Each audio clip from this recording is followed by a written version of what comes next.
کیا آپ کا بچہ بہت زیادہ جھگڑالو ہے؟ کیا آپ کے بچے کا دل پڑھائی میں نہیں لگتا؟ کیا آپ کا بچہ ضدی ہے یا آپ کا بچہ شرارتی ہے؟ اگر ان تمام سوالات کا جواب ہاں ہے اور آپ اپنے بچے کے اس رویے کی وجہ سے پریشان ہیں تو یہ ولاگ آپ کے لیے ہے۔ بسم اللہ الرحمن الرحیم، السلام علیکم ورحمۃ اللہ وبرکاتہ۔ آپ دیکھ رہے ہیں ہومیوپیتھک ولاگز ود بشرا فاروق۔ ہماری آج کی ویڈیو کا ٹاپک ہے اٹینشن ڈیفیکٹ ہائپر ایکٹیو ڈس آرڈر یا ADHD اور اس کا ہومیوپیتھک علاج۔ اس ولاگ کے کئی بڑے سیگمنٹس ہیں جن میں ADHD یا اٹینشن ڈیفیکٹ ہائپر ایکٹیو ڈس آرڈر کی وجوہات، علامات، اس کا شکار ہونے والے افراد کی عمر اور اس کے ساتھ ساتھ ایسی اسٹریٹجیز یا طریقے ہیں جن کو اختیار اگر کیا جائے ہومیوپیتھک ادویات کے استعمال کے ساتھ تو ADHD جیسے مسئلے کے اوپر قابو پایا جا سکتا ہے۔ ADHD ایک ایسا ذہنی مسئلہ ہے جس کا شکار فرد بہت زیادہ جھگڑالو، ضدی، بے چین اور چھوٹی چھوٹی باتوں پر غصہ کرنے والا ہوتا ہے۔ ایسے افراد کا کسی بھی کام میں دھیان نہیں لگتا۔ یہی وجہ ہے کہ اسکول جانے والے جو بچے اس مسئلے کا شکار ہوتے ہیں ان کا دل عموماً پڑھائی میں نہیں لگتا۔ ADHD کی اگر ہم وجوہات کی بات کریں تو کئی بڑی اور اہم وجوہات ہیں جن میں جینیٹک فیکٹرز، ماحولیاتی یا انوائرمنٹل فیکٹرز اور بایولوجیکل فیکٹرز شامل ہیں۔ اگر والدین یا کسی اور قریبی رشتہ دار میں یہ مسئلہ پایا جائے تو عین ممکن ہے کہ بچے میں بھی یہ مسئلہ ہو سکتا ہے۔ یہ ہے جینیٹک فیکٹر۔ اگر حمل کے دوران ماں کو ضرورت سے زیادہ پریشان رکھا جائے اور غصہ پیدا کرنے والے عوامل کو تحریک دی جائے تو بھی بچے میں حمل کے دوران یہ مسئلہ پیدا ہو سکتا ہے۔ اگر بچے کے اطراف میں رہنے والے افراد کو غصہ کرنے کی عادت ہے تو بھی بچہ اس مسئلے کا شکار ہو سکتا ہے اور یہ انوائرمنٹل فیکٹر ہے۔ اگر بایولوجیکل یا حیاتیاتی وجوہات کی بات کی جائے تو اس کی ایک بڑی وجہ جسم میں ٹیسٹوسٹیرون جیسے ہارمون کی زیادتی ہے۔ اس مرض یا مسئلے سے متاثر ہونے والے افراد کی عمر 2 سے 6 سال، 5 سے 7 سال اور 12 سے 11 سال ہے۔ علامات کی اگر بات کی جائے تو ایسے افراد کو چھوٹی چھوٹی باتوں پر غصہ آتا ہے، چیزوں کو بے ترتیب حالت میں رکھتے ہیں، کسی چیز پر اپنی توجہ مرکوز نہیں کر پاتے اور ساتھ ہی ساتھ چیزوں کی تفصیلات یعنی ڈیٹیلنگ پر غور نہیں کر سکتے۔ یہی وجہ ہے کہ ایسے بچے جب کلاس میں بیٹھے ہوتے ہیں تو کچھ دیر خاموشی سے بیٹھنے کے بعد یہ الٹ پٹانگ حرکتیں کرنے لگ جاتے ہیں۔ باڈی لینگویج کی بات کریں تو افراد ہائپر ایکٹیو ہوتے ہیں، مثلاً اگر آرام سے بیٹھے ہیں تو بھی ان کے ہاتھ پاؤں غیر ارادی طور پر حرکت کر رہے ہوتے ہیں۔ کلاس میں ایک دم سے ایسے بچے کھڑے ہو جاتے ہیں اور بھاگنے دوڑنے لگتے ہیں۔ ایسے بچے خاموشی سے نہیں کھیل سکتے۔ یہ افراد یا بچے کسی کے تابع نہیں ہو سکتے کیونکہ یہ من موجی یا امپلسیو ہوتے ہیں۔ اگر کسی دوسرے فرد سے بات کر رہے ہیں تو دوسرے فریق کی بات خاموشی سے سننے میں مسئلہ ہوتا ہے اور یہی وجہ ہے کہ ان کو بات کاٹنے کی عادت بھی ہوتی ہے۔ اس سے پہلے کہ سوال کرنے والا اپنا سوال ختم کرے یہ بات کاٹ کر جواب دینے کے عادی ہوتے ہیں۔ تو بات کر لیتے ہیں ان کچھ پیرنٹنگ ٹپس کی جن کو اگر اختیار کیا جائے تو بہت زیادہ بچے کے رویے میں فرق واضح نظر آ سکتا ہے آپ کو۔ ADHD کے شکار بچے کے والدین کو درجہ ہدایت پر عمل کرنے چاہیے۔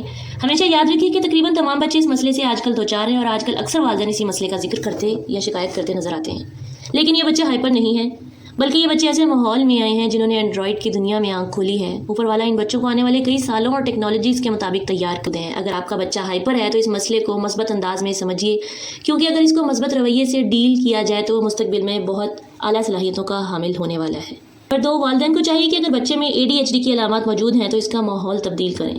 مثلاً T V, mobile, iPad, laptop جیسے فارغ وقت کی سرگرمی کو صحت مند مشاغل سے تبدیل کریں۔ مثلاً فارغ اوقات میں ایسے بچوں کو باہر پارک یا گراؤنڈ میں یا چڑیا گھر میں لے جایا جائے اور پارک میں ایک لمبی دوڑ لگوائی جائے، رسہ پھلانگنے، سائیکل چلانے سے لے کر ہر وہ سرگرمی یا کھیل کھیلا جائے جس میں جسمانی توانائی مثبت انداز میں خرچ ہو اور ساتھ ہی ساتھ ذہن کا بھی استعمال کیا جائے۔ شام کے وقت بچوں کو نہایت ہی چوکو چوبند اور چست ہو کر گزارنا چاہیے۔ فطرت ایسے بچوں کو بہتر بنانے میں اہم کردار ادا کرتی ہے، اس لیے بچوں کو پارک میں ضرور لے کر جائیں۔ بچوں کو اپنے بہن بھائیوں کے ساتھ کھیلنے کا موقع دیں اور اگر بچہ اکیلا ہے تو اس کو کوئی پالتو جانور لے کر دیا جائے تاکہ بچے میں جذباتی وابستگی پیدا ہو سکے۔ ڈائٹ کی بات کی جائے تو ADHD کے حامل افراد کی خوراک میں میدے والی چیزوں، تلی ہوئی چیزوں کو کم استعمال کرنا چاہیے۔ یہ سب چیزیں ایسیڈک ہیں جو کہ بچے میں ہائپر ایکٹیویٹی بڑھاتی ہیں اور اس کے ساتھ ساتھ اگر بڑی عمر کے افراد بھی اس مسئلے کا شکار ہیں تو ان کو وہ ہائپر ایکٹیو کر سکتی ہیں۔ اس کی جگہ الکلائن پروڈکٹس جیسا کہ مکھن، دودھ، لسی وغیرہ کا استعمال کیا۔ اگر آپ کا بچہ ADHD کا شکار نہیں ہے تو بھی خوراک میں احتیاط کریں کیونکہ ایسیڈک اشیاء کے استعمال سے بچے کی ذہنی صلاحیت متاثر ہو سکتی ہے اور وہ غصے یا ADHD کا شکار ہو سکتا ہے۔ ہمارے آقا صلی اللہ علیہ وآلہ وسلم کا ارشاد ہے کہ کشمش استعمال کرو، اس کا استعمال بلغم کو اکھاڑتا ہے اور غصے کو کم کرتا ہے۔ اس حدیث مبارکہ کے پیش نظر بچے کو کشمش اس کا استعمال کرایا جائے تو واضح فرق نظر آتا ہے۔ اب ہم بات کرتے ہیں ان ہومیوپیتھک ادویات کی جو بچے کو ذہنی طور پر مثبت اور چوکو چوبند بناتی ہیں اور ساتھ ہی ساتھ ADHD جیسے مسئلے کو ختم کرتی ہیں۔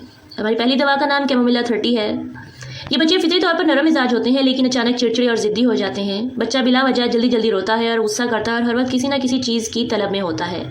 ایسا بچہ کبھی بھی مطمئن نہیں نظر آتا۔ کیموملا 30 کی ایک بوند روزانہ 3 مہینے تک استعمال کروائیں۔ اگلی دوا کا نام سائنا 30 ہے۔ ایسے چھوٹے ضدی اور غسیل بچے جو والدین کے علاوہ کسی کے پاس نہ جائیں اور کسی کا اپنی طرف دیکھنا برداشت نہ کریں، اجنبی افراد سے ڈرتے ہیں، بہت چڑچڑے اور غسیل اور پیٹ میں کیڑے بھی ہوں اور اس کے ساتھ ہی ساتھ وہ غصے میں دانت بھی پیستے ہوں تو 2 قطرے صبح اور 2 قطرے شام 2 سے 3 ماہ تک سائنا کے استعمال کروائیے۔ اگلی دوا ہائیوسائمس 30 ہے۔ ایسے بچے اور افراد جو بہت جلدی غصہ ہونے والے، گالی گلوچ کرنے والے اور غصے میں چیزیں توڑتے ہوں، من موجی ہوں، تو اس دوا کے 2 قطرے رات کو سونے سے پہلے 2 ماہ تک استعمال کروائیں۔ اسٹریمونیم 30، ایسے بچے جو پڑھائی میں فوکس نہ کر پائیں، جو اپنی توجہ کسی ایک خاص چیز پر مرکوز نہ کر پائیں، بہت زیادہ ڈرے ہوئے ہوں، ڈر کی وجہ سے غصیلے ہوں اور آہستہ آہستہ ڈر کر غصے کا اظہار کریں، تو اسٹریمونیم 30 رات کو 2 قطرے 1 سے 2 مہینے تک استعمال کروائیں۔ اس دوا کی خاص علامات میں دوستوں کو مارنا اور دوسروں پر تھوکنا بھی شامل ہے۔ ٹرنٹولا ہسپانیہ، یہ دوا حد سے زیادہ بے چین اور ہائپر ایکٹیو بچوں کے لیے ہے۔ ایسے بچے جو اسکول سے تھک کر آنے کے بعد بھی بھرپور توانائی کے حامل ہوتے ہیں اور سارا دن کھیلتے ہیں اور تھکتے نہیں ہیں، تو ایسے بچوں کو ٹرنٹولا ہسپانیہ ہر 15 دن کے بعد 1 قطرہ استعمال کروانی چاہیے۔ برٹاکاپ 30، ایسے بچے جو احمقانہ حرکتیں کریں، جن کے لیے پڑھنا مشکل ہو، جو کسی چیز پر فوکس نہ کر سکتے ہوں، تو اس دوا کا استعمال کریں۔ ان بچوں کو غصہ بہت زیادہ آتا ہے اور یہ جسمانی طور پر کمزور بھی ہوتے ہیں اور اس کے ساتھ ساتھ یہ بعض اوقات ہکلاتے بھی ہیں۔ اگر یہ علامات آپ کے بچے میں موجود ہیں تو 1 بوند روزانہ 2 سے 3 ماہ تک استعمال کروائیں۔ ان ادویات کے استعمال کے دوران بیہیویئرل ٹیکنیک پر بھرپور کام کیا جائے تو بہترین نتائج حاصل ہوتے ہیں۔ مثلاً بچے پر خاص توجہ دی جائے، ان کو ان کی ذات پر کنٹرول کرنا سکھایا جائے، یعنی سیلف کنٹرول سکھایا جائے، اور یہ بتایا جائے کہ کس بات پر کیسے ریئیکٹ یا رد عمل کا اظہار کرنا ہے۔ پازیٹیو ری انفورسمنٹ یعنی مثبت تقویت کا استعمال کرتے ہوئے ایسے مراحل ترتیب دیے جائیں جن میں اپنے رویے پر قابو پانے پر بچے کو چھوٹے چھوٹے تحفے دیے جائیں اور اس کو تعریف و تحسین سے نوازا جائے۔ دی گئی ادویات میں سے ایک ہی دوا کا انتخاب کریں اور اس کو استعمال کریں۔ یاد رکھیے کہ یہ ADHD کا مسئلہ بعض اوقات بڑی عمر کے افراد میں بھی دیکھنے میں آتا ہے۔ یہ بعض اوقات ناقص غذا کے استعمال سے، بعض اوقات بچپن میں پیدا ہوئے مسئلے کو اگر ٹریٹ نہ کیا جائے، اس کا علاج نہ کیا جائے تو بھی یہ بڑے ہونے تک یہ مسئلہ جاری رہتا ہے۔ تو اگر ایسا کوئی مسئلہ کسی بڑے فرد میں بھی موجود ہے تو یہ ادویات ان کے لیے بھی استعمال کی جا سکتی ہیں، لیکن ایک وقت میں ایک ہی دوا کا انتخاب کریں اور علامات کا بغور جائزہ لے کر دوا کا انتخاب کیجیے اور جیسے تجویز کیا گیا ہے ویسے ہی استعمال کروائیے۔ اب تک کے لیے اتنا ہی۔ ویڈیو پسند آئے تو لائک اور شیئر کریں، اپنا اور اپنے ارد گرد والوں کا خیال رکھیں، ہمیں دعاؤں میں یاد رکھیے۔ السلام علیکم ورحمۃ اللہ وبرکاتہ۔ پاکستان پائندہ باد۔